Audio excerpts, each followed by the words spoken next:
নমো ভগবতে বাসুদেবায়। আজকের বিষয়টি গুরুত্বপূর্ণ হতে চলেছে। মাসটি হচ্ছে মার্চ 2026। রাশি হচ্ছে কর্কট রাশি। কর্কট রাশি বা কর্কট লগ্নের জাতক জাতিকাদের ক্ষেত্রে মার্চ 2026 সালে অর্থনৈতিক অবস্থা কেমন হতে চলেছে, কর্ম, শিক্ষা, স্বাস্থ্য, প্রেম, বিবাহ ও বিবাহিত জীবন নিয়ে আলোচনা করব। ধৈর্য সহকারে আপনারা ভিডিওটি দেখবেন। আমার প্রিয় দর্শক বন্ধুকে আমার আন্তরিক অভিনন্দন, শুভেচ্ছা ও ভালোবাসা জানাই। আমি আশা করি অনাদির আদি গোবিন্দের অশেষ করুণায় আপনারা সকলেই কুশল আছেন। আমি কারো ব্যক্তিগত জন্মছক বা ন্যাটাল চার্ট নিয়ে বিচার বিশ্লেষণ করছি না। ঠিক মার্চ 2026-এর গ্রহ সন্নিবেশের মাধ্যমে একটি ছক প্রস্তুত করে তারপরে বিচার এবং ফলাদেশ করব। সেটিই হবে আপনাদের এই মার্চ মাসের গাইডলাইন। এরপরেই আমি চলে আসছি। দেখুন, কর্কট রাশিটি রাশিচক্রের চতুর্থতম রাশি এবং এই রাশির অধিপতি গ্রহ চন্দ্র। এই রাশির ক্ষেত্রে রবি, মঙ্গল এবং বৃহস্পতি শুভকারক গ্রহ এবং এই আপনাদের রাশিতেই বৃহস্পতি তুঙ্গস্থ হয় এবং আপনাদের রাশিতেই মঙ্গল নিচস্থ হয়। আমি আচার্য কমল শাস্ত্রী প্রত্যেক বুধবার এবং শুক্রবার সন্ধে 8:30 এই ইউটিউব চ্যানেলে কিন্তু লাইভ অনুষ্ঠান নিয়ে উপস্থিত হই। ঠিক ওই সময় আমাকে ফোন করলে আপনারা নিজেদের ভাগ্য বিষয়ে জানতে পারবেন। তাছাড়া বিভিন্ন ধরনের ভিডিও আপলোড করে থাকি, সেগুলি পাওয়ার জন্য আমার চ্যানেলকে সাবস্ক্রাইব করে বেল আইকনে ক্লিক করে রাখুন। যখন আমি লাইভ অনুষ্ঠান বা যে কোনো ভিডিও আপলোড করলে আপনাদের কাছে নোটিফিকেশন পৌঁছে যাবে। দেখুন, আগে প্রথমে আমি দেখে নেব কর্কট রাশিটি এই মাসের ক্ষেত্রে আপনাদের সবল রয়েছে না দুর্বল রয়েছে। দেখুন, কর্কট রাশির অধিপতি গ্রহ এমনিতেই চন্দ্র এবং এই কর্কট রাশিতে এই মাসে কোনো গ্রহের দৃষ্টি কিন্তু এই রাশির উপর আপনাদের রাশির উপর থাকছে না। সেই কারণে যেহেতু আপনাদের রাশিপতি চন্দ্র, চন্দ্রের মধ্যে যেরকম ক্ষয় বৃদ্ধি রয়েছে তেমনি জোয়ার ভাটা যেরকম খেলে, সেরকম জাতক জাতিকাদের ক্ষেত্রে যার জন্মকালীন চন্দ্র শুভ বলবান থাকলে, অর্থাৎ যদি দেখেন অমাবস্যার পরে এক একটি কলা কিন্তু বাড়তে থাকে এবং ঠিক পূর্ণিমার পরে এক একটি কলা ক্ষয় বৃদ্ধি ঘটতে থাকে। এই রকম অবস্থায় যেহেতু তিথি অনুযায়ী যার চন্দ্র শুভ বলবান রয়েছে, অতি অবশ্যই শুভ ফল পাওয়ার সম্ভাবনা। যার দুর্বল পীড়িত থাকলে তার ক্ষেত্রে দুর্বল ফল উঠে আসার সম্ভাবনা। তাছাড়া কর্কট রাশি সাপেক্ষে অষ্টমভাবে একাধিক গ্রহের সংযোগ, যেটি বিশেষ করে প্রথমের দিকটা একটা উত্থান পতন আপনাদের দেখা দিতেই পারে। কারণ এই জায়গায় শুক্র 2 তারিখে আপনাদের ঠিক ভাগ্য স্থানে কিন্তু প্রবেশ করবে, যে আপনাদের শুক্র লাভপতি এবং সুখপতি গ্রহ, চতুর্থ ভাবের অধিপতি গ্রহ এবং লাভ ভাবের অধিপতি গ্রহ ভাগ্যের স্থানে প্রবেশ করবে, যেটি আপনাদের ক্ষেত্রে শুভফল নিয়ে আসতে পারে। হ্যাঁ, আপনাদের ক্ষেত্রে অশুভকারক গ্রহ হতে পারে, যেহেতু তুঙ্গস্থ ক্ষেত্রে আনন্দের জায়গায় অবস্থান করবে। এবং তাছাড়া রবিও আপনাদের শুভকারক গ্রহ এখন অষ্টমভাবে অবস্থান করছে এবং ঠিক ভাগ্যস্থানেও কিন্তু 15ই মার্চের পরে প্রবেশ করবে, যেটি আস্তে আস্তে আপনাকে ভালো দিকটাই কিন্তু নিয়ে আসবে। আপনার আয় বৃদ্ধি ঘটাতে পারে, তবে গোপন শত্রু আপনার সমস্যার কারণ হতে পারে। সে বিষয়ে আপনাকে কিন্তু নজর রাখতে হবে এই মাসের ক্ষেত্রে। আপনাদের অর্থনৈতিক অবস্থা কিরূপ হতে চলেছে? দেখুন, অর্থভাবে আপনাদের কেতু এমনিতেই অবস্থান করছে। অর্থভাবে বা এটা পরিবারের জায়গায়, লিকুইড মানির জায়গায়, সেই কারণে কেতু অবস্থান, কেতু দ্বিতীয়ভাবে সেরকম শুভফল প্রদান করতে পারে না। এবং তাছাড়া অষ্টমভাবে যে থাকবে অ্যাকচুয়াল মঙ্গল, রাহু এবং বুধ অবস্থান করবে এই মাস জুড়ে, তাদের দৃষ্টিটা পুরোটা মাত্রায় দ্বিতীয় ভাবের উপরে পড়বে, যেটি বিশেষ করে এখানে একাধিক গ্রহের সংযোগের কারণে এবং 15ই মার্চের পর যেহেতু নবমভাবে গমন করবে, যা 15ই মার্চের পর আপনাদের অর্থনৈতিক অবস্থা ভালো সুযোগ কিন্তু উঠে আসবে। তবে সঞ্চয়ের পথ প্রশস্ত হবে, তবে পুরনো আটকে থাকা অর্থ আপনারা এই মাসে ফেরত পাওয়ার সম্ভাবনা বা যোগ কিন্তু রয়েছে। তবে ব্যয়ভাব থাকছে, সঞ্চয়ের জায়গাটা কিন্তু কিছু না কিছু অবস্ট্রাক বাধা আসবেই। এবং বিশেষ করে দেখবেন পরিবারের ক্ষেত্রেও, যেহেতু পরিবারের জায়গায় কেতু অবস্থান করছে, তাহলে পরিবারেও টুকটাক কিছু না কিছু মতান্তর এইগুলো কিন্তু এই মাসে কিন্তু দেখা যাবেই। এবং এই যে গ্রহগুলোর যে সন্নিবেশ অনুযায়ী যে যে নক্ষত্রের মাধ্যমে কি কি ফল পেতে চলেছেন, অনেকের ক্ষেত্রে দেখবেন জাতকের একাধিকবার কর্মের পরিবর্তন এ মাসে ঘটবার সম্ভাবনা কিন্তু থাকছে। তবে বিদেশে যাবার সুযোগ কিন্তু থাকবে এই মাসের ক্ষেত্রে, এবং সংসারে অধিক ব্যয়ের কারণে স্বামী স্ত্রীর মধ্যে বা স্ত্রীর সহিত আপনার মতান্তর ঘটার সম্ভাবনা এবং কর্মের দিকে মনতুষ্টির অভাব কিছু না কিছু চলবে। তবে গবেষণামূলক যারা কাজকর্মের সঙ্গে যুক্ত রয়েছেন বা পড়াশোনার মধ্যে যারা যুক্ত রয়েছেন তাদের ক্ষেত্রে দক্ষতা লাভ এই মাসে কিন্তু ঘটবেই। তবে অল্প পরিশ্রমে অনেকের ক্ষেত্রে বেশি উপার্জন এই মাসে ঘটাতে পারে। তবে ভাইদের সাথে সম্পত্তি নিয়ে মতান্তর ঘটবেই, এই বিষয়ে একটুখানি সতর্কতা। তবে কর্মদক্ষতা ও গতিময়তা আপনার মধ্যে কিন্তু থাকবে এবং আপনার মানসিকতা সৎ এবং শত্রুরাও আপনার বশীভূত হবার সম্ভাবনা এই মাসে কিন্তু থাকছে। এরপরে আমি চলে আসছি চতুর্থ ভাব, যেটি প্রাথমিক শিক্ষার ক্ষেত্রে, যেটি মায়ের কোল বোঝায় এবং গাড়ি যানবাহন ইত্যাদি ইত্যাদি। যেহেতু এখানে চতুর্থ ভাবের অধিপতি গ্রহ শুক্র ভাগ্যস্থানে যখন প্রবেশ করছে তুঙ্গস্থ অবস্থায়, এমনি লাভপতি গ্রহ প্রাথমিক শিক্ষার ক্ষেত্রে অতি শুভ ফল কিন্তু অতি অবশ্যই উঠে আসবে। এবং উচ্চ শিক্ষার ক্ষেত্রে বা বুদ্ধিমত্তা বিকাশের ক্ষেত্রে পঞ্চম ভাব বা উচ্চ মাধ্যম, বিশেষ করে প্রাথমিক শিক্ষার পরের অংশটি পঞ্চম ভাবের অধিপতি গ্রহ মঙ্গল, সে কিন্তু অষ্টম ভাবে অবস্থান, যেটি নবমের দ্বাদশ ভাব, যেটি একটু মানসিক দিক দিয়ে আপনাকে কিছু না কিছু চাপ সৃষ্টি করবে। বা এবং নবমপতিও বা ভাগ্যপতিও দ্বাদশভাবে অবস্থান করছে বৃহস্পতি, যেটি বিশেষ করে উচ্চ শিক্ষার ক্ষেত্রে একটু পরিশ্রম যারা করছে বা চ্যালেঞ্জ হিসেবে পড়াশোনাটাকে নিজের মধ্যে রেখেছে যে আমাকে ভালো রেজাল্ট করতে হবে, তাদের ক্ষেত্রে অতি অবশ্যই শুভ ফলগুলো পাবেন।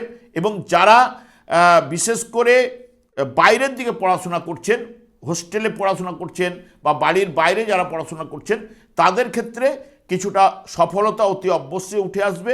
তবে মিশ্র ফল উচ্চশিক্ষার ক্ষেত্রে সাধারণ জাতক জাতিকাদের ক্ষেত্রে কিন্তু থাকছেই। নাহলে যারা চ্যালেঞ্জিং হিসেবে পড়াশোনাটা বা কঠোর পরিশ্রম যারা পড়াশোনার মধ্যে করে থাকে, তারা কিন্তু পজিটিভ রেজাল্ট অতি অবশ্যই কিন্তু উঠে আসবে। প্রেমের ক্ষেত্রেও সেই পঞ্চম ভাব আপনাদের বিশেষ করে বৃশ্চিক রাশি, যার অধিপতি গ্রহ মঙ্গল অষ্টমভাবে যেহেতু অবস্থান করছে, যেটি প্রেমের ক্ষেত্রে এই সময়টি কিন্তু দুর্বল হবে, কারণ পঞ্চমপতি মঙ্গল অষ্টমভাবে রাহু এবং বুধযুক্ত অবস্থায় অবস্থান করবে, যে বুধ দ্বাদশ ভাবের অধিপতি গ্রহ আপনাদের ক্ষেত্রে। এবং প্রেমিক প্রেমিকার মধ্যে একটা মতান্তর, ভুল বুঝাবুঝি উঠে আসার সম্ভাবনা। এবং বিশেষ করে দেখবেন যারা গোপন প্রেমে জড়িয়ে রয়েছেন বা গোপন প্রেমে জড়িয়ে যাওয়ার ইঙ্গিত এই সময় কিন্তু থাকছে, এবং গোপন প্রেমে যারা জড়িয়ে রয়েছেন তাদেরও ক্ষেত্রে কিন্তু একটু সতর্কতা অবলম্বন কিন্তু করতেই হবে। এরপরে আমি চলে আসছি রোগের জায়গা।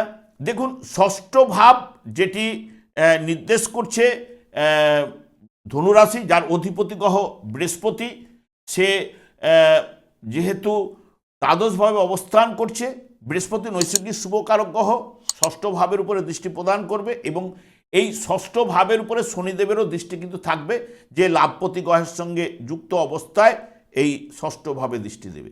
যে এখানে বড় ধরনের কোনো সমস্যা উঠে আসবে না, এমনিতেই নৈসর্গিক শুভকারক গ্রহের দৃষ্টি রয়েছে।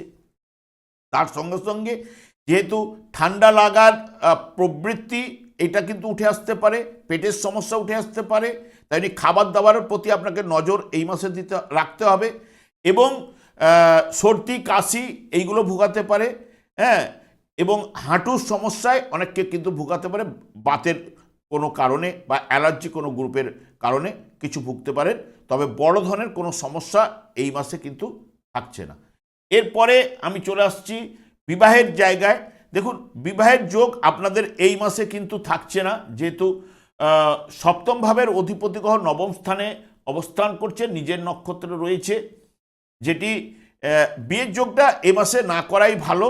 তবে বিবাহিত জীবনের ক্ষেত্রে যারা বিবাহিতরা রয়েছেন তাদের ক্ষেত্রে পজিটিভ রেজাল্ট বা শুভ রেজাল্টটা উঠে আসবে। কারণ সপ্তম ভাবের অধিপতি গ্রহ যেহেতু নবম ভাবে ভাগ্যস্থানে অবস্থান করছে এবং লাভ ভাবের অধিপতিকে নিয়ে এবং সুখ ভাবের অধিপতিকে নিয়ে, সেই কারণে বিশেষ করে বিবাহিত জীবনের ক্ষেত্রে ভালো সময় যারা বিবাহিত যারা রয়েছেন। এবং বিশেষ করে শ্বশুর বাড়িতে কিছু ঘটনা ঘটতে পারে, তাই অনেকের ক্ষেত্রে অনেক জাতক জাতিকার ক্ষেত্রে এই মাসে শ্বশুর বাড়ি যাওয়ার সম্ভাবনা কিন্তু প্রবল থাকছেই, এটুকু জোর দিয়ে বলতে পারি। এবং অষ্টমভাবে যেহেতু ধরতে গেলে মঙ্গল, রাহু এবং বুধের একদম সারা মাস জুড়েই থাকছে এবং যেটি উত্তরাধিকার সূত্রে অর্থ সম্পদ লাভ বা লটারির যোগও বা পুরনো আটকে থাকা অর্থ আপনাদের এই মাসে ফেরত পেতে পারেন। এবং লটারি পাওয়ার সম্ভাবনা যাদের বিশেষ করে জোরালো রয়েছে, যাদের দেখবেন কর্কট রাশির জাতক জাতিকাদের ক্ষেত্রে যাদের মঙ্গল দেখবেন বৃষ রাশিতে অবস্থান করছে এবং ঠিক সিংহ রাশিতে অবস্থান করছে, কন্যা রাশিতে যার মঙ্গল অবস্থান করছে, তাদের ক্ষেত্রে এই সময়টি বিশেষ করে লটারি পাওয়ার ক্ষেত্রে খুব পাওয়ারফুল হওয়ার সম্ভাবনা কিন্তু থাকছে। এইটুকু জোর দিয়ে বলতে পারি যাদের জন্মকালীন মঙ্গল বৃষ রাশিতে অবস্থান করছে বা যাদের সিংহ রাশিতে বা কন্যা রাশিতে যাদের মঙ্গল অবস্থান করছিল, বর্তমান এই সময়ে তাদের ক্ষেত্রে লটারির যোগটা কিন্তু পাওয়ারফুল রয়েছে। নাহলে এই মাসে কিছু না কিছু অকস্মাৎ লাভের বা প্রাপ্তির যোগ অনেকের ক্ষেত্রে দশা অন্তর্দশা যদি পারমিট করে অতি অবশ্যই কিন্তু পাবেনই। এরপরে চলে আসছে একদম কর্মক্ষেত্রে। কর্মভাবের অধিপতি গ্রহ সেই মঙ্গল এবং অষ্টম স্থানে অবস্থান, যেটি আপনাদের ক্ষেত্রে কর্মক্ষেত্রে নতুন সুযোগ নিয়ে আসতে পারবে। কারণ এখানে অর্থভাবের উপরে দৃষ্টি প্রদান করছে এবং বৃহস্পতিরও দৃষ্টি থাকছে এবং সেই কারণে বড় নতুন সুযোগ নিয়ে আসতে পারে। বড় প্রতিষ্ঠানে কর্মলাভের যোগও অনেকের ক্ষেত্রে ঘটতে পারে। তবে ব্যবসায় নতুন পথ কিন্তু খুলতে পারে। ব্যবসায়ী জাতকেরা অতি অবশ্যই এ মাসে লাভবান কিন্তু হবেন। তবে সতর্ক থাকতে হবে, 15ই মার্চের পর গোপন শত্রুরা আপনাকে সমস্যায় ফেলতে পারে। সে চাকরি ক্ষেত্রেও হতে পারে এবং ব্যবসা ক্ষেত্রেও হতে পারে। এবং চাকরিজীবীদের কাজের চাপ অতি অবশ্যই বাড়বে, কারণ যেহেতু কর্মপতি অষ্টম স্থানে অবস্থান করার কারণে। তাই আপনাদেরকে পরিশ্রম কিন্তু চালিয়ে যান, আপনিই কিন্তু লাভবান অতি অবশ্যই কিন্তু হবেন, এইটুকু জোর দিয়ে বলতে পারি। এবং ব্যবসার কারণে অনেকের ক্ষেত্রে ভ্রমণের সুযোগ কিন্তু আপনাদের আসতে পারে এবং ব্যবসায় লাভ ও বৃদ্ধি অতি অবশ্যই ঘটবে, এটুকু জোর দিয়ে বলতে পারি।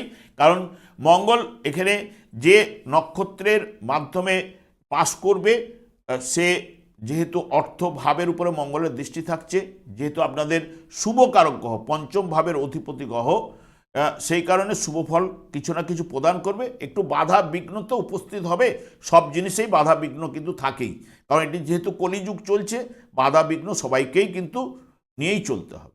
তবে বিশেষ করে দেখবেন যার রবি দেখবেন এই জায়গায় অবস্থান করছে, জন্মকালীন কর্কট রাশি বা কর্কট লগ্নের জাতক জাতিকাদের ক্ষেত্রে রবি যার এই জায়গায় অর্থাৎ বৃশ্চিক রাশিতে অবস্থান করছে এই মার্চ মাসে, তার ক্ষেত্রে কিন্তু অতি শুভ ফলটা উঠে আসার সম্ভাবনা। এবং ভাগ্যপতি বা লাভপতি, এখানে বিশেষ করে লাভপতি গ্রহ যদি নিচস্থ অবস্থায় আপনাদের তৃতীয়ভাবে অবস্থান করে থাকে, তারও ক্ষেত্রে ভাগ্যের উন্নতি অতি অবশ্যই ঘটবে। এবং যেহেতু শনিদেবকে নিয়ে অবস্থান করছে, একটু ধীরে ধীরে আসতে হলেও এখানে লাভের জায়গাটা কিন্তু প্রদান করবে। এবং বৃহস্পতিও যার জন্মকালীন যদি দেখেন তুলা রাশিতে অবস্থান করছে, এই মাসের ক্ষেত্রে তার দেখবেন হয়তো জায়গা সম্পত্তি কেনার সুযোগ কিন্তু উঠে আসার সম্ভাবনা কিন্তু দিতে পারে, যদি দশা অন্তর্দশা পারমিট করে। সম্পত্তি লাভের যোগ তার এই মাসে কিন্তু ঘটতে পারে, বা কোনো যানবাহনের কেনারও সুযোগ কিন্তু এই মাসে ঘটতে পারে। এবং বিশেষ করে আপনাদের একটাই কথা বলবো, যেহেতু আপনাদের অষ্টমভাবে যেহেতু মঙ্গল রাহু যোগ থাকছেই এই মাস জুড়ে, যতটা পারবেন যারা বিশেষ করে উচ্চ রক্তচাপ জনিত যারা ভুগছেন বা আগুন নিয়ে যারা কাজকর্ম করেন বা ইলেকট্রিক দ্রব্যাদির কাজকর্ম যারা সঙ্গে যুক্ত রয়েছেন, তারা এই মাসটায় কিছুটা সতর্কতা অবলম্বন করে চলতে পারলে আপনাদের ক্ষেত্রে কিন্তু ভালো। আর একটা কথাই লাস্ট বলবো যে শনিদেবী আপনাদের ভাগ্যের স্থানে অবস্থান করলো আপনাদের ক্ষেত্রে সপ্তম ভাব এবং অষ্টম ভাব, আপনার অপোনেন্ট পার্টির জায়গাটাকে নির্দেশ করে শনিদেব। সেই কারণে শনিদেবকেই আপনি সন্তুষ্ট রাখার চেষ্টা করুন, কারণ শনিদেব এমন একটি গ্রহ যার মধ্যে কর্মফল প্রদান, দণ্ডদান নিজেই কিন্তু প্রদান করে থাকে এবং ভাগ্যবিধাতা ওনার উপর ন্যস্ত করে রেখেছে। এবং বিশেষ করে কলিযুগটি যেটি শনি এবং রাহুর দ্বারাই কিন্তু পরিচালিত, এবং শনিদেব দিনরাত্রি হরেকৃষ্ণ মহামন্ত্র জপ করার কারণে, যেহেতু সংসারের প্রতি দায় দায়িত্ববোধ না থাকার কারণে, যেহেতু ওনার স্ত্রীর দ্বারা উনি অভিশাপপ্রাপ্ত এবং যার দিকে দৃষ্টিপাত করলেই তার সমস্যা চলবেই। এই যে শনিদেব আপনাদের ক্ষেত্রে ভাগ্যের স্থানে অবস্থান করছে, কিন্তু যার জন্মকালীন দেখবেন কর্কট রাশি জাতক জাতিকাদের বিশ্বরাশিতে অবস্থা যদি শনিদেব জন্মকালীন যা রয়েছে, বা দেখবেন যার জন্মকালীন কন্যা রাশিতে বা যার জন্মকালীন ধনুরাশিতে বা যার জন্মকালীন মীন রাশিতে শনিদেব অবস্থান করছে, তার ক্ষেত্রে নানান সমস্যা সে কিন্তু ভোগ করছে, নানান দিক দিয়ে সমস্যা।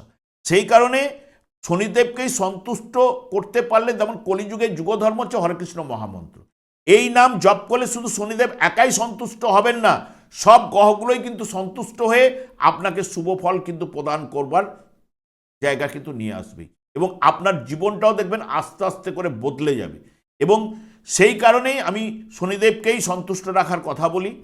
আপনারা শনিদেবের জন্য এই হরেকৃষ্ণ মহামন্ত্র জপ করুন, বা গীতা ভাগবতের কিছু কিছু অংশ আপনারা নিজেরা বাড়িতে পাঠ করার চেষ্টা করুন, আপনার জীবনটা বদলে যাবে। এর থেকে আমি আর দীর্ঘায়িত না করে, আমি আচার্য কমল শাস্ত্রী প্রত্যেক বুধবার এবং শুক্রবার সন্ধ্যা 8:30 এই ইউটিউব চ্যানেলে লাইভ অনুষ্ঠানে উপস্থিত হই। ঠিক ওই সময় আমাকে ফোন করলে আপনারা নিজেদের ভাগ্য বিষয়ে জানতে পারবেন। তাছাড়া বিভিন্ন ধরনের ভিডিও আপলোড করে থাকি, সেগুলি পাওয়ার জন্য আমার চ্যানেলকে সাবস্ক্রাইব করে বেল আইকনে ক্লিক করে রাখুন।